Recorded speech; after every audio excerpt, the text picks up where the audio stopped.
The broadcast is now starting. All attendees are in listen-only mode. Hello, everyone, and thank you for joining APQC's webinar, Leading Practices for Reporting, Performance Management, and Improvement. As a quick reminder, audio is available through your computer speakers or dial-in lines, and all attendee lines are currently muted. There is a Q&A tool located on the right of your screen. If you have any questions during this presentation, please submit them here, and we will be sure to answer them following today's webinar. This webinar will be recorded and you will receive a copy of the slides as well as this recording within a few days. For now, I'd like to take this moment to pass the webinar off to our Financial Management Principal Research Lead, Rachel Collins. Great, thank you so much, Anna, and good morning, good afternoon to everybody joining today. We're very pleased to have this webinar and our guest speaker. So this is Rachel Collins. I'm the Principal Research Lead with APQC, responsible for our financial management research, and very thrilled to be joined by Forrest Breyfogle, who is CEO of Smarter Solutions. I am going to hold a more detailed introduction of Forrest here in a minute, and we're going to go ahead and get into the agenda of the webinar.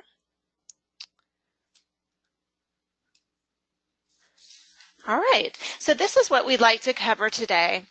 Firstly, we're going to be going through some highlights from our most recent research on leading practices for financial and managerial reporting. And wanted to let you all know that the more in-depth project survey summary report, as well as supporting material and content, will be coming out over the coming weeks. So this is just a highlights. And then I will turn it over to our guest speaker, who will be talking in more depth about developing an integrated enterprise excellence business management system, really getting into process improvement and how to expand beyond financial reporting into process improvement. And as always, we'd like to conclude the webinar with a list of recommended resources from APQC, as well as hopefully some time for questions and answers. So we do encourage people throughout the webinar to submit your questions via chat. So let me start by talking through some practices and some highlights from our most recent research around leading practices for financial and managerial reporting. And first, I wanted to give you just a little bit of an overview about the project. This was survey-based research, so we recently completed the survey, and as I mentioned, we're working on compiling the survey summary report now that we will publish to our knowledge base. But really the purpose of this project was to understand what are the leading practices for financial and managerial reporting in terms of how finance functions leverage automation, in particular, how they're leveraging some of the newer IT-based data visualization tools to help increase the quality and the impact of their financial reporting. So in this survey, we had more than 200 participants in the survey, and these individuals were across industries and across regions. Just to let you know, in terms of the participation, about half were international participants, the remainder were in North America. About 3/4 had over $1 billion annually in revenues. And about 3/4 were at the manager or director level in finance. 20% were actually at the executive finance level. So we had some great participation in this study. Oops, went a little bit too fast there. So, and we wanted to start out, as we often do, by trying to get a pulse on survey participants' perceptions of what their effectiveness was in financial reporting in terms of both quality and impact. And what we found was that overall, a little more than half, or about 55% of survey participants, felt that they were either very or extremely effective, with some opportunities for improvement in effectiveness perceived by the remaining 45% or so of survey participants. So in the remainder of the highlights from the project, I'm going to talk through what were some of those enablers or practices in terms of effectiveness. Sorry, Anna, I'm having some difficulty with the changing there.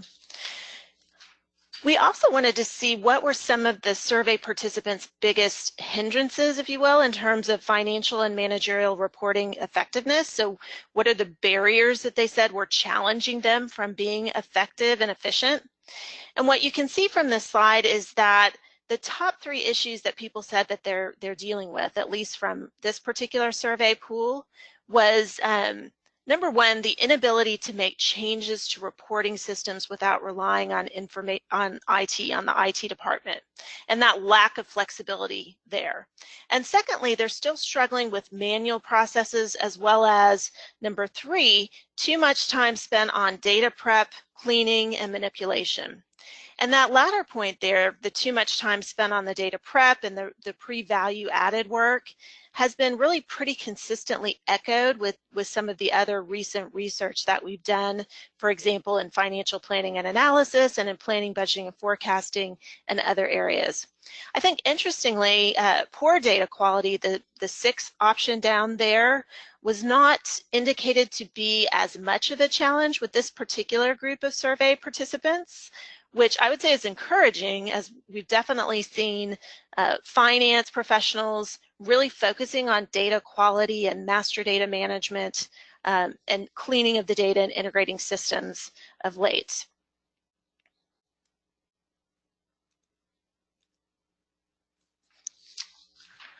We also asked a question and looked into skills, and as well as looking into, oops, did I skip one there, Anna?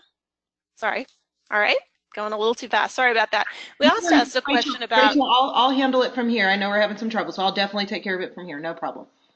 Thanks, Anna. Sorry I'm so challenged today. So we also asked a question of the survey participants around skills. And for those of you that have followed our research for a while, you'll know that we're very interested in how finance, certainly including people involved in financial and managerial reporting, so how as finance is evolving and digitizing over time, what are some of those skills implications for finance professionals?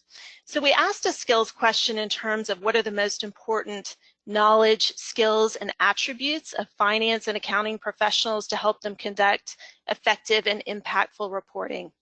And I think one of the most interesting things that you can see from the chart on skills is that survey participants feel, Anna, if you could go back to the skills one there for a second. I think we're getting a little bit of a delay. Survey participants feel that today's financial and managerial reporting professionals are really requiring a lot of skills. In fact, if we had somebody from HR on the line today, I'd love to hear their commentary on this point. But when you really look at this list on the slide here, you'll see all but 4 of these are considered at least somewhat important by 90% or more of the survey respondents.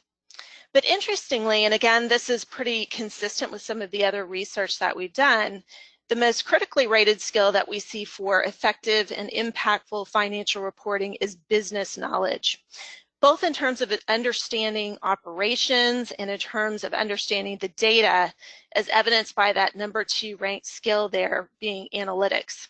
And this really has some important implications for how organizations think through the hiring, the training, and the professional development implications of financial and managerial reporting professionals. All right, so now we can go on to the next one, Anna. Thank you. So moving on to some of the practices that we saw in the survey that enable effective and efficient financial and managerial reporting. And again, part of the intent of the study was to look at dashboarding, look at mobile, look at interactive self-service, data visualization, and automation. And so we asked a series of questions about the prevalence of these. And what you can see on the slide here is that the good news is that about 2/3 of survey participants said that they're leveraging online dashboards of financial KPIs, and a little more than half are making these online dashboards accessible through mobile devices. And Forrest is going to be talking a lot more in depth about how to go beyond the traditional kind of spotlight dashboards to more of a business management system for enterprise performance. But one thing I would say from APQC's research, we're definitely seeing a trend in that workplace preferences are trending more and more toward mobile. Just to give you some quick stats from our latest Future of Work survey, for example, and we had more than 1,000 respondents to that survey. we had an overwhelming majority of respondents in that survey say that they're very comfortable using smartphones and tablet computers to perform work-related tasks. And almost all the respondents to that survey said that they can access email from their smartphone or their tablet. And nearly 2/3 in that survey said they can access working documents or project work via mobile devices. So definitely one of the key trends that we're seeing. Next slide, Anna. So just a couple more for you before we hand it over to Forrest. Another leading practice for financial and managerial reporting we wanted to take a look at was the prevalence of interactive self-service reporting. And so what you can see from this chart is that while only about 1 in 5 survey respondents are really extensively using the practice, at least 3/4 of them are, working on it, and that's going to really help to free up the time and the efficiency of financial reporting professionals to be more of that business partner role. So lastly and quickly, I want to take a look at automation. If you'll go to the next slide, Anna. We wanted to look at the usage of automation, including data visualization, for financial and managerial reporting. And so you can see on this slide that a little more than 2/3 of survey participants say that they're leveraging reporting automation tools. That's followed by business intelligence tools at about 58% and data visualization tools, which was a little over half. And we expect this trend only to continue. What you can see there toward the bottom of that slide is that some of the more emerging tools like AI and cognitive are currently being used a little less. I think as people are still kind of figuring out what they are, what they can offer. It also might be a little bit under-reflected, I wonder, as many of these new vendor packages are starting to build these types of capabilities into their packages. But one just real quick thing in terms of robotic process automation, which we don't have on this chart, what we see for financial reporting, we do ask the question around RPA in our open standards assessment. And we see about 1/3 of survey participants saying they're doing some financial reporting work with RPA. Another 31% say they've extensively used or optimized RPA for financial reporting. So digital for financial reporting is really getting very well underway. And last 2 slides here, Anna. All right. We also saw that survey participants said that there were many benefits that they were experiencing from leveraging technology and automation for financial and managerial reporting. You can see that most have done that due diligence. They do require, 73% are requiring a business case, and more than half reported a moderate to extensive ROI from the implementation of such tools that we listed earlier. And then on the next one there, Anna, if you don't mind, although there were many, many benefits reported by survey participants from leveraging automation for financial and managerial reporting, the top 3 that we saw included improving the productivity of the process, increasing the quality, which is so important, as we know, to continuing to build that trust with the business and the stakeholder satisfaction of the reporting, and then also enabling the real-time updates of the data. And we kind of saw a little bit of data about that in terms of the interactive self-service practice that we're seeing. So before, just real quick, one mention before we transition away here to Forrest, I wanted to let you know, again, we've got more detail coming out on the study, but we are still recruiting case study candidates and looking for organizations interested to tell their story and share their lessons with others around leading practices for financial and managerial reporting. So please feel free to reach out to me directly if you have a story that you would like to share. So without further ado, I would like to introduce our guest speaker today and transition our session from reporting to more actionizing and improvement, and really helping organizations develop an integrated enterprise excellence business management system. So we are joined by Forrest Breyfogle, and he is a professional engineer. He is an ASQ fellow, and he also serves on the board of advisors for the University of Texas Center for Performance Excellence. His professional career spans over a quarter century, where he has established himself as a leading edge thinker. He is a very prolific author, an innovative consultant, a world-class educator. He speaks internationally And he has documented his work in 13 books and over 100 articles on the topics of quality and business system improvement. Also, I just want to mention early on in APQC's career of collaborative benchmarking studies, he served as our subject matter expert on our Lean Six Sigma study that we did a while back. So we're very pleased again to be joined by Forrest, and I will pass the webinar on over to him on developing an integrated enterprise excellence business management system. Forrest? Yes, thank you, Rachel. Really appreciate this. I first off need to apologize for my voice, so I'm get the aftermath of a cold here, so my voice is not fully recovered yet, but hopefully it'll hang in there for the remainder of this hour here. So I really wanted to kind of build upon what Rachel was talking about. So let's consider first off that you've gone in and created the ideal reporting software for looking at your financial and managerial reports. Now, the next question I have is, what are you going to do with it?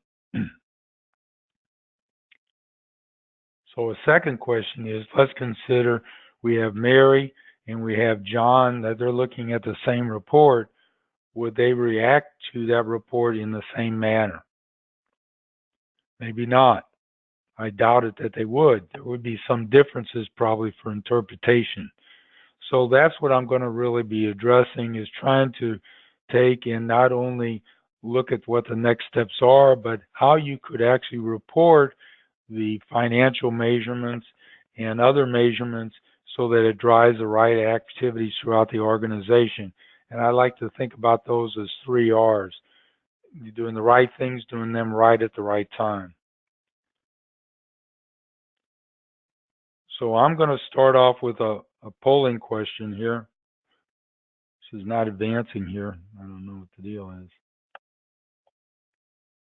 There we go. Okay. Now, after this slide, there's going to be a polling question.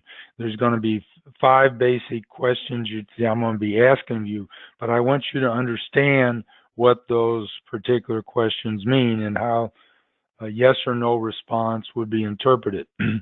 So what I've listed is 5 items that are bolded. So if an item is an issue that your organization tends to have, then the thing is, the answer would be yes. So the first one is dealing with executive performance management reviews. Do those require minimal preparation? Do they provide productive dialogue that results in whole enterprise benefits? If the answer to that is you have issues with that, the answer is yes. If you don't have issues with that, then no. We had one company that they spent 3 weeks to put in a monthly report out for leadership of 65 slides. So that their answer should be no, or yes, we have an issue. Excuse me. Yes, we have an issue. So the next highlighted item is decision-making process. So does your organization avoid gut-betting decisions? If the answer is no, then, but if you have issues with that, the answer would be yes. Now, the third one, if you have issues with strategies getting done, the answer would be yes. The fourth one, if you have issues with scorecard reporting, inconsistencies, and no clear actions or non-answers, then the answer would be yes. And then finally, organizational improvement efforts. If they're not helping the big picture, then that would be, the answer would be yes, we have issues with those too. So the idea is you can go in and answer yes or no for each one of these. And I believe also we have it if you have a blanket statement on, think we do all these good or we do all these bad too. So now, and if you could give them the polling question. Sure, I will go ahead and launch the poll, and the poll is now being distributed. So please click all that apply if your organization faces any issues in these areas. Okay, we got some great answers trickling in, so just a moment, and I will reveal those answers. We'll give it about 10 more seconds, 10 to 15 more seconds.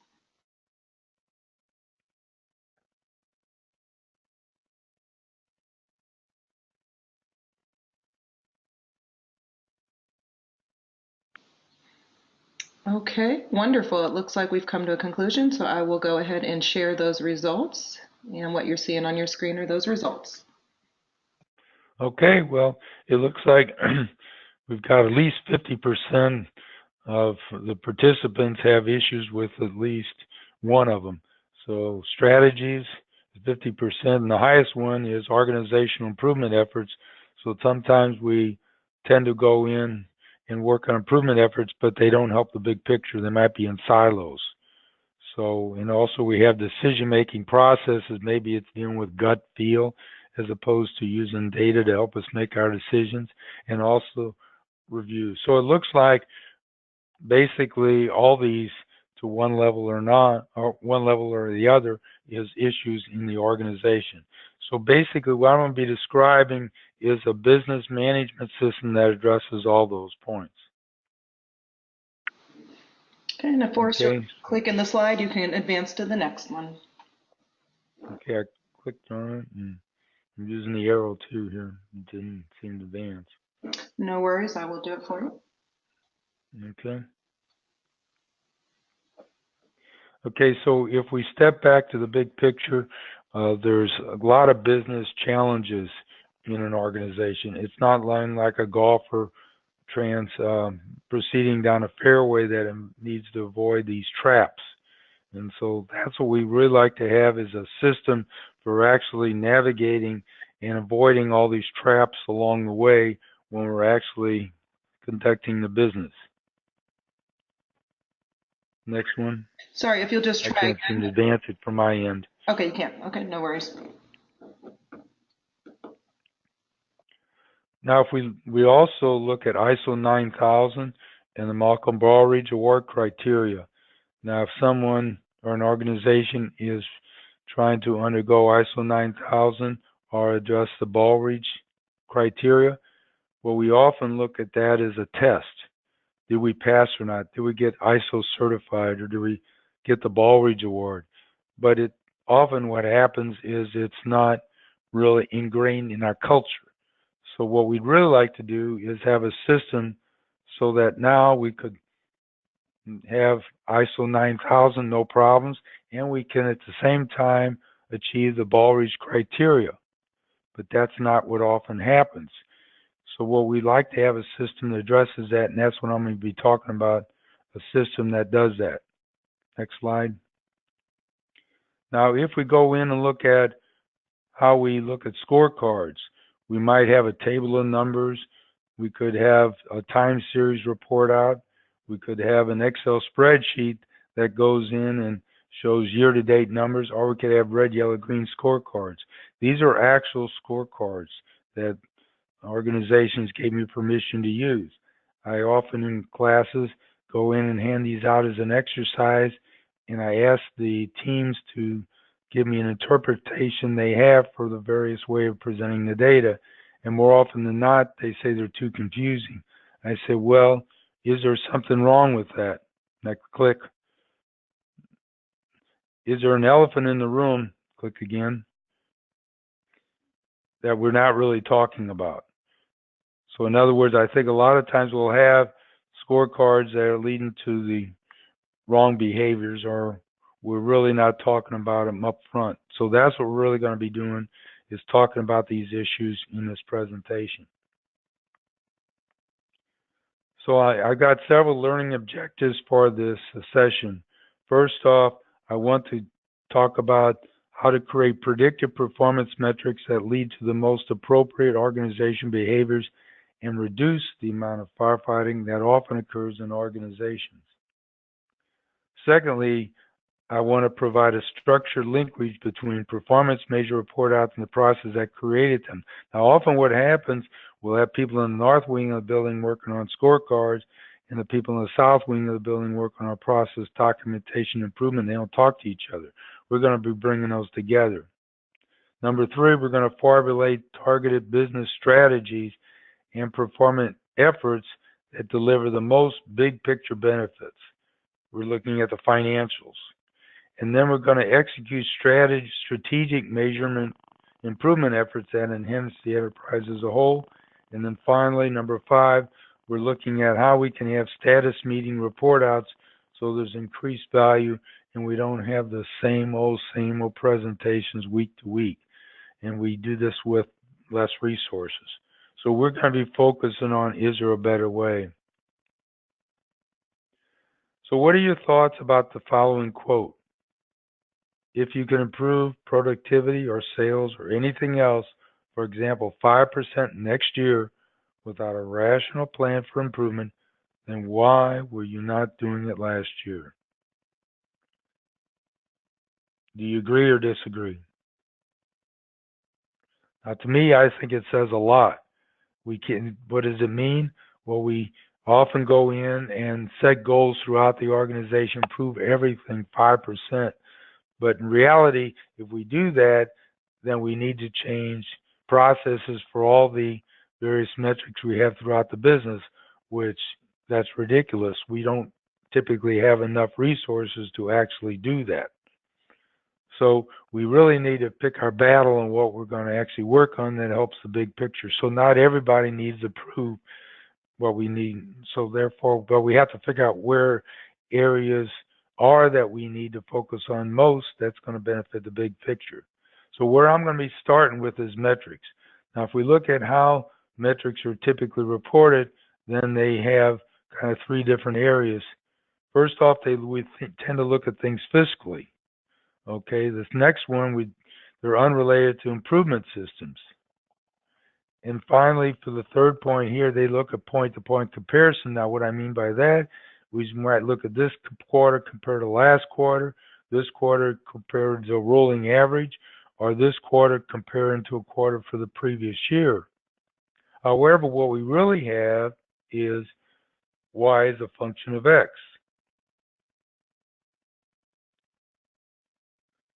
That is, the output of the process is a function of the inputs to the process and the process steps.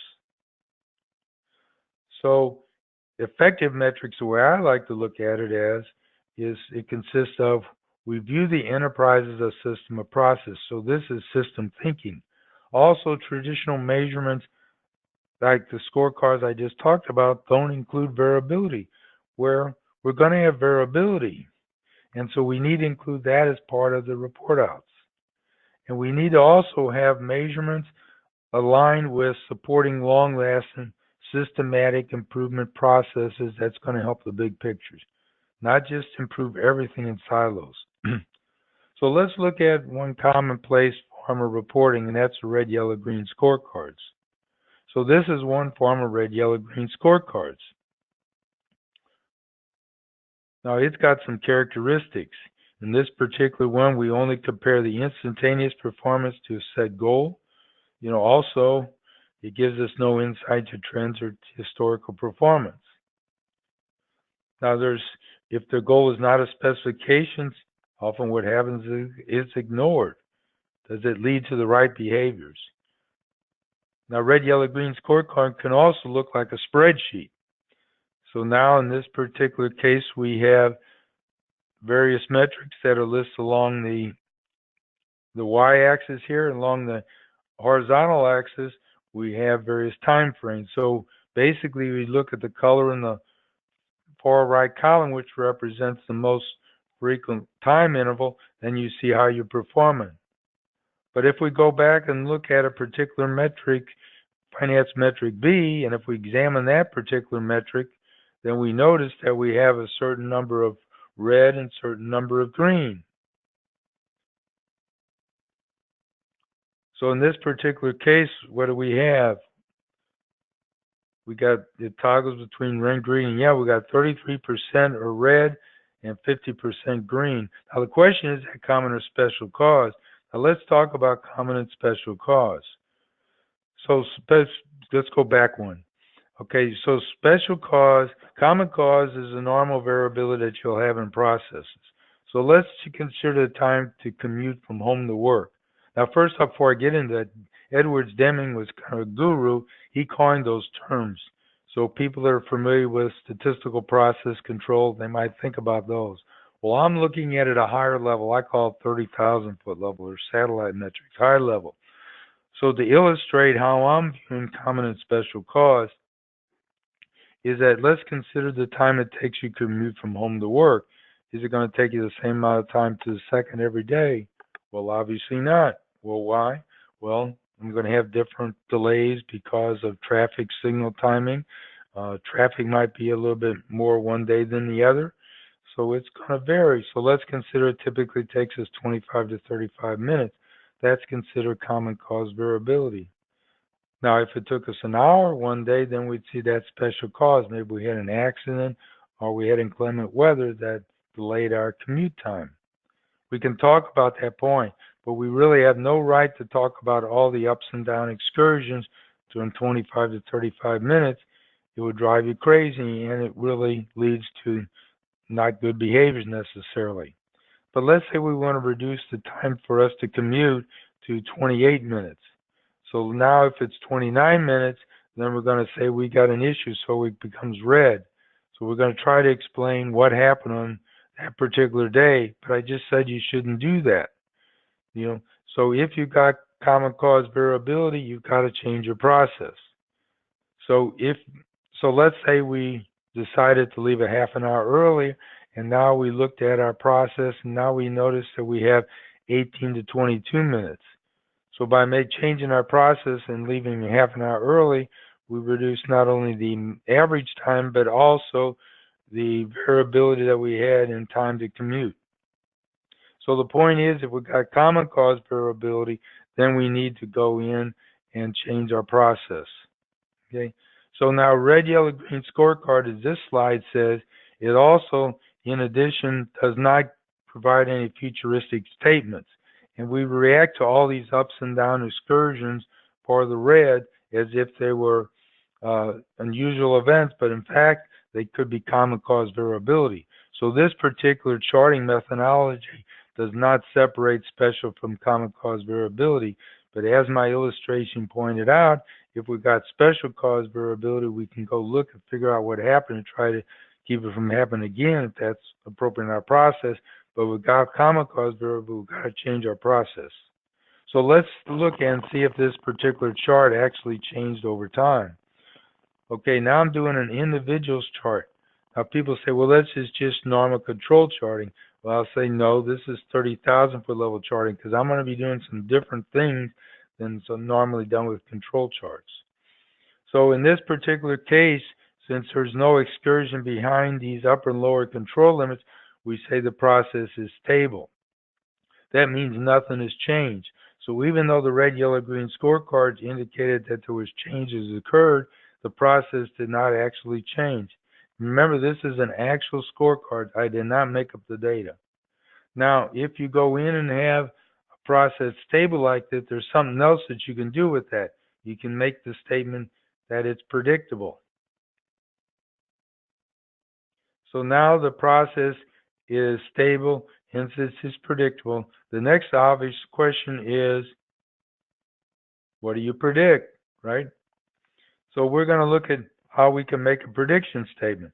So what we're going to be doing now is basically taking all the data and we're going to be looking and building a histogram. And that histogram is going to be looking at all the data we have in the region of stability. So if the process is considered from the region of stability, it's a random sample of the future. Click it again. There should be a histogram shown on the left-hand side. There it is. So now that's the distribution that we expect it to be.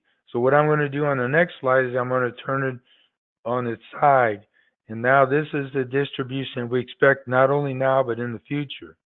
So click on next click. So that percentage, that area under the curve to the left is a percentage of time that we believe it's going to be red in the future. So now a better way of looking at the data is a probability plot. Probability plots are going to show the same axis on the x-axis, but it's going to be percentage less on the right. So now you can see if you go 22 and up to the line, you're going to get that area on the curve about 32.6%. Click. So we're concluding about 32.6% of the time it's going to be less than 2.2. So that's how our process is performing. So the way we can present that and transition it now, click, is we know go in and look at our data, click, and then now we can put a probability plot next to it. So the individuals chart says stability, and now we go in and make a statement, click again. It's a predictable process with about 32.6% non-conformance. So the idea is if you don't like that answer, you got to change it. Now, we got software, and I'm going to give you my email address at the end of this presentation, and I can give you free software that can have it so you can create these charts for virtually any time series data that you have. It's a Minitab add-in, and so it'll create this chart automatically. So in other words, now we got a 32.6% time when we have a 2.2 value criteria on the x-axis. Click. So this is learning objective 1 that we have, is describe how to create predictive performance metrics that lead to the most appropriate organization behaviors and reduce the amount of firefighting that often occurs in organization. So click. Now we don't even have to have a specification. So this is an example of a situation we don't have a specification, because a lot of times we don't. We'll have inventory that we're looking at, or profit margins and so on. Those really don't have a specification. So in that case, for a 30,000 foot level report out, we would report the median and 80% frequency occurrence. So for this one here on the probability plot, the median or 50% value is the one that's shown $225,000, and 80% of the month is between $213,000 and $237,000. Click. Now this is the Minitab add-in that I can provide you. All you got to do is send me an email request, and I'll send it to you. But it makes reporting these metrics very easy. So we'd like to 30,000 predictive performance metrics to be reported throughout an organization, but we don't want to have a helter-skelter approach to do that. So the way we do that is through the IEEE value chain, and that's a structured approach for addressing this desire. So with a IEEE value chain, we have we look at what we measure and how we measure what we're looking at or what we do. Let me say it again. It really basically provides a visual of what we do and how we measure what we do. This is an example of what a hospital value chain might look like. The primary functions are connected across the top. So we got voice of the customer, sales and marketing, deliver clinical services, invoice and collect, and report financials. Nobody goes to a hospital for housekeeping or food service. So those are support functions as shown below. So what we like to do is make this clickable. So now, and we have software that does this too, so that if you click on something, then you get the report out of the metrics, and they're automatically updated. So you don't have to do anything. You can actually make reference to the meeting. So let's pretend we click on deliver clinical services. So the top swim lane is looking at the metrics. And I like to look at metrics from primarily quality, cost, and time. So now we're trying to create metrics throughout the organization that really makes sense relative to the business and the final customer relative to quality, cost, and time. And that's basically the Y, or the output, for that particular function. The X's are the steps that you have to lead to that, or the process, or the inputs. So basically you have Y is a function of X. So if you don't like what Y is, then you got to change your processes. So remember I said typically the people that work on scorecards in the north wing of the building, people in the south wing of the building working on documentation and improvement, they don't talk to each other. The value chain pulls them together. Okay. Next. So this is the learning objective 2, describe how to provide a structured linkage between organization performance report outs and the processes that create these metrics. Now you can also, under the processes, you can have drill down, so you can lead to PDF documents, spreadsheets, website links, and so on, in addition to flow charts. Click. So the IEEE value chain can be a repository for information which describes what the organization does and how it performs. Click. So this would be an example if you clicked on deliver a report, deliver their services. So the 30,000 foot level chart can have different forms, but it's always got a statement at the bottom of how you're performing. So if you got a spec, it would be the percentage of non-conformance. If you don't want, it would be median and 80% frequency of occurrence. Now in this particular case, we got multiple samples for each of the subgroups. So for each week, we got a lot of people that are leaving the hospital, and we go back and look at how long they stayed. So look, check out stability. We look at the average, and we also looked at the standard deviation of the length of stay. And if they're both stable, then we can make a predictive statement where the probability plot in the lower right corner provides a view of how the process is performing. So in other words, in this case, we got 262 is the median number of hours that we have, and 80% between 149 and 375. Click. Now we can also look at non-conformance rates. So in this case is weekly errors. So in that case, you don't need a probability plot, but now you can look at the capability of the process, and we're saying we've got basically 10 errors per 10 or per 1,000 patients. So that describes how the process is performing. Now in this particular case, we showed an improvement, so that was good. And we can make any statements and comments associated with it at the bottom. Click. Now wastage is another metric that we had listed here. So in this particular case, we're looking at 5.3% non-conformance. Okay. So that's a wastage that we have. So if we don't like that answer, then we're going to go in and have to do something to improve and reduce that amount. We're going to talk about that a little bit more later. Click. So now we're clicking on Enterprise Process Management. So the Integrated Enterprise Excellence System is basically consists of 9 steps. The first step is describe the vision and mission. The second step describes the value chain, where we're including the satellite and 30,000 foot level metrics. And we already talked about that. Again, that describes what the organization does and how it measures what's done. Third thing, we analyze the enterprise. So we're going to look at the value chain metrics, but we're going to look at also constraints in the organization. We're going to look at voice of the customer feedback that we have. We're going to go in and look at competition. So we're going to analyze the enterprise as a whole. Then fourthly, we're going to create SMART, specific, measurable, actionable, relevant, time-based satellite or financial goals. So the important thing is how we look at finances, and that's what this is really all about. This is one of my big soapboxes. We have people going in and looking at the quarterly numbers, and we look at how did it compare to last quarter. And we went and go in and look at, did we go in and meet our deliveries that we have? And I'm suggesting that's wrong. We need to go looking at the average profit margins that we want to improve, and how we're going to improve the average profit margin or year-over-year growth. We got to do something fundamentally different, not just look at next month's numbers. So how are we going to do that? We want to create strategies that are aligned to our financials. I did a session down in Bolivia where they said, gee, we just did our strategies that are aligned to our vision and mission.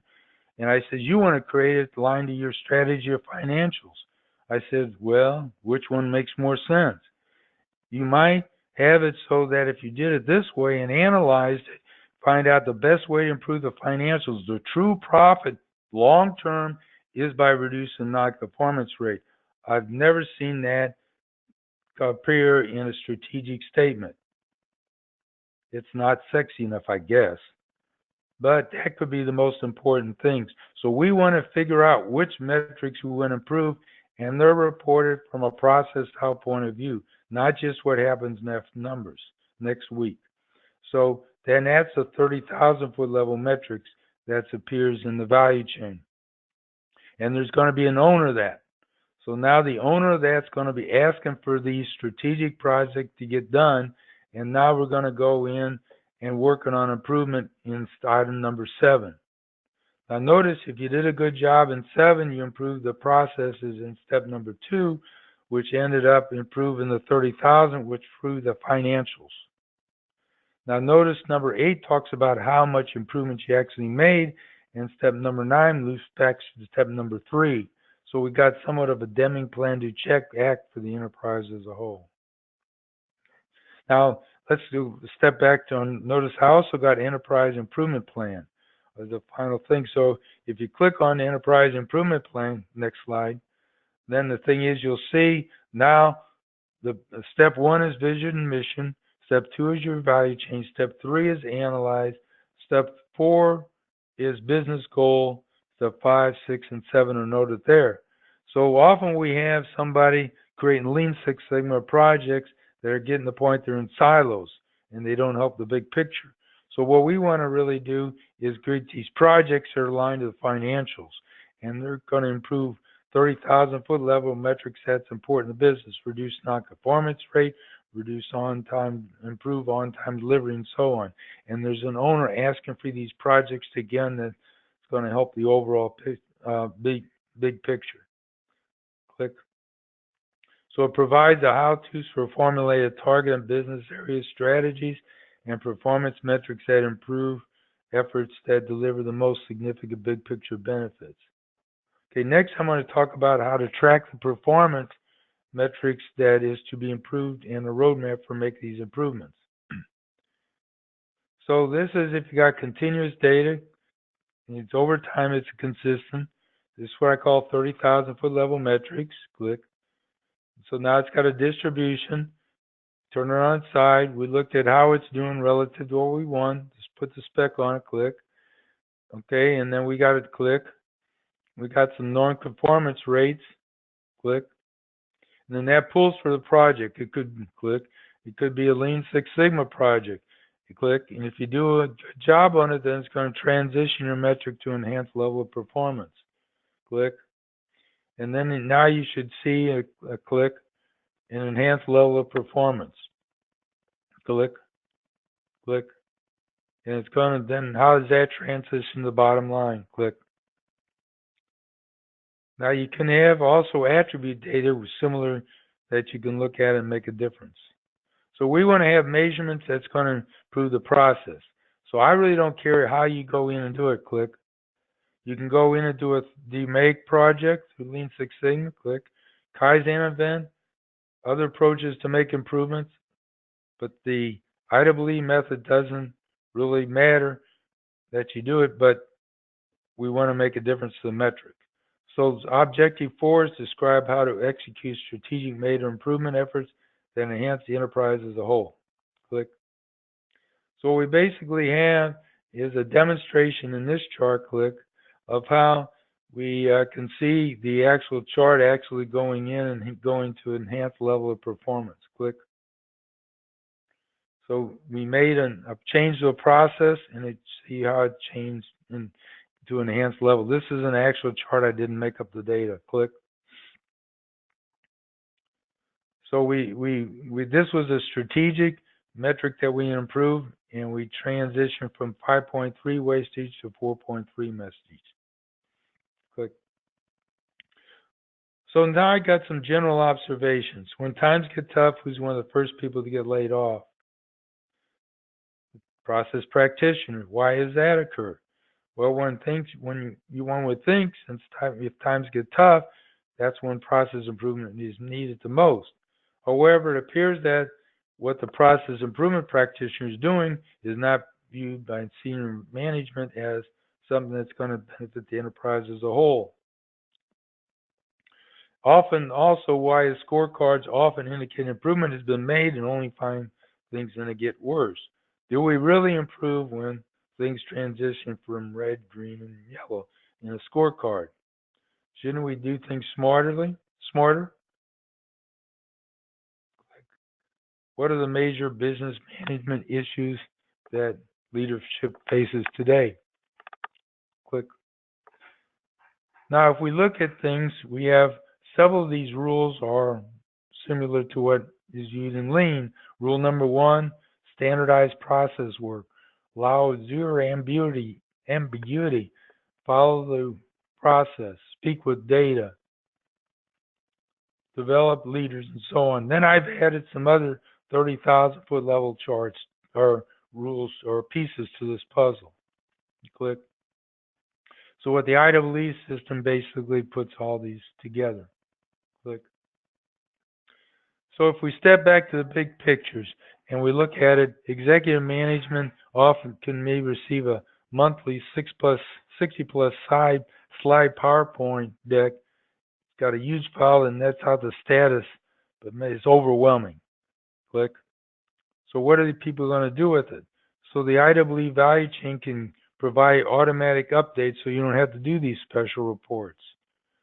And people can view these at any point in time. Secondly, quarterly executive management reviews are lengthy and often have questionable value. So the IEEE system addresses this through the EIP methodology, where now we can focus on areas of the business that we really want to give efforts to help the big picture. Number 3, so this would be objective 5, improvement status meeting, report out so as increased value from these sessions with less investment resources. 3, there is much wasted resources fighting fires, and the benefits of all this is questionable. Firefighting often results of treating common cause variabilities as its special cause. We can address this with 30,000-foot level report outs, and then we can look at EIPs that's going to be focusing on which ones we really want to improve. 4 is our organization was operating in silos where we lose sight of the big picture. So now through the value chain and the EIP system, we can go in and break down these silos so everybody's on the same page and looking at things collectively in an orchestrated fashion. So let's revisit our initial exercise. So we talked about all these issues here. So now I believe that we've addressed each one of these issues and how the IEEE system can help achieve all the benefits of having an enhanced business management system. Click. So the IEEE system is basically built upon a lot of the methodologies that's been passed along in the past, and I've just tried to put them all together to address some of the system, business management system issues that I've seen that occurred along over time. Click. So revisiting also the ISO 9000 and Baldrige Award business desires, the IEEE system provides much more than just pass the test criteria methodology. Click. So these are some of the related resources from APQC, and I guess Rachel may want to talk to these. Yes, thank you so much, Forrest, and God bless you, because you sound like you got a nasty little cold there, so we really appreciate your time to go through your insights and such. So what we wanted to do at this point was open it to questions while Forrest goes and grabs himself some water there. So if y'all have any questions, please submit them via chat, and I'm hoping that this has spurred a lot of ideas and thoughts, as certainly finance process improvement and just organizational process improvement is a core area of interest for APQC, and I know from many of our listeners. Yep. So great. Yeah, go ahead, Ann. So it looks like we had 1 or 2 questions filter on to you. So if you want to get started, we'll answer as many as we can. We have about 5 more minutes. So Rachel, if you want to get started with one of those questions that you've received. Okay, certainly. So, Forrest, I know you've been doing this for many, many years, and I wanted to ask you first in terms of one of the questions that we often get from our members is in terms of kind of changing their perspective. Oftentimes we do see people kind of reacting to that noise, that variability, and not really taking a more holistic picture. So if you have members, for example, of the senior leadership team who are used to a certain way of seeing the information, the red, yellow, green scorecarding system and so on, how do you convince them kind of the value of another way? I mean, I think you shared a story with me of if the senior leadership team is not buying it, it's not going to get very far. So how do you help kind of build that case for change?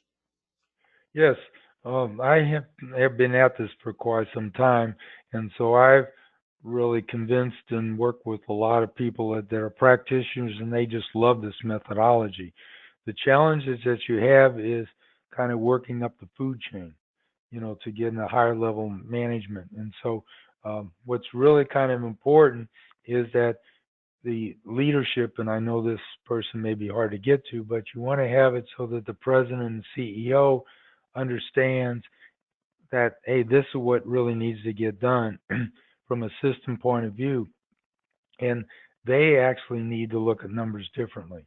So whenever you have the top person actually requesting this, because now they get it and they understand just going in and trying to meet next month's target, it's more than that. Then when they understand it, it's not difficult at all. But the challenge is you have to get to the top person to be asking the question so that we're not looking at next month numbers and we're creating stories that what really happened, and some of these may be true, maybe not, but we don't move forward. And so you need to really have it so that now you can have one-to-one dialogue with the top person, and then all of a sudden when they get it, then they can turn around on a dime on what you want to do. But they have to also kind of agree to look at numbers differently too, because if they continue to go in and say you got to meet these monthly numbers, these goals, then the thing is process improvement activities in general can fail. And if we go in and start looking at some of the situations out there like Wells Fargo, you can create all sorts of metrics and it can lead to very bad behaviors. So we really want to focus on how we're going to improve the overall system. That's going to make a big difference. So it's not easy, but I'm I'm actually working on an audio book now that's going to be able to hopefully convey that message to people throughout the organization more easily. Okay, great. Thank you. I think we have time maybe for one more question, and then any other questions that folks have, go ahead and submit it to us, and we'll follow up with you via email. So we, we see obviously a lot of the people on the line today are either in the finance function or they help to improve the finance function. I wanted to talk to you about ownership of this type of reporting and how that works. So according to our process classification framework, we're a very process-based organization here, but we often see finance being tasked with enterprise performance measurements since they're the ones that have access to the financials and the numbers. But in your experience, is this something that more of the quality or the process improvement owns, or is this finance working with quality, or how do you see that working at organizations? Well, I think the thing is you would have you would break it down. The way I do it is I start with the value chain. That's what we help people create. You have to step back to the big picture, and then you assign owners of those. But keep in mind that it may be an owner, but they don't have all controls of that particular metric. So the problem you can have if you got a finance person that's just owning the metrics, then the thing is, then they're going to say, well, I got to go in and make these numbers better, so I'm going to try to drive and manage to the Y's. And you don't want to have management to the Y's. That can lead to very bad behaviors. You want to figure out what you should manage to the X's to have the Y's. Because a lot of times people, and I'm not throwing stones, but the thing is people in finance, sometimes some of those people don't really truly appreciate it. They may and understand that in order to make the finance numbers better, I got to change what I'm doing to the processes. So everybody needs to get that first. And then you want to go in and have an orchestration of getting down to that EIP. And then there's an owner of that metric that's to improve the finance. So we don't want the finance number is just what it is. Okay. And now they're not owner of to manage it, but we want to manage that like that EIP on our process improvement efforts and building strategies on that whole 9-step system that's going to lead to the right behavior that's going to help the big pictures. So I look at the financials are just the way it is, and I don't want to have somebody to manage that. I want to have somebody to manage on-time delivery, non-conformance rates, and other things that's going to help the big picture. Well, great. Thank you so much, Forrest, and thank you, Rachel, as well. We have our contact us information on our screen. We'll be sure to send this to you in a follow-up email as well. So please feel free to reach out to either Rachel or Forrest.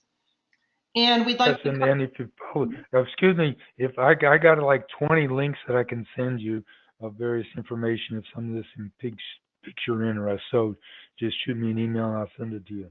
Okay. Sorry. Great. Thanks, Forrest. We appreciate that. And we encourage you to continue to connect with us on our social media, through our social media channels. There will be a post-webinar satisfaction survey. I'd like to thank Rachel and Forrest today and for sharing all of that great information and expertise. And we hope all of you enjoyed the webinar as much as we did. And we hope you have a great rest of your day. Thanks, everyone, and have a great day. Great. Thanks, everybody. Thanks so much, Forrest. Have a great day. Thank you. Bye-bye.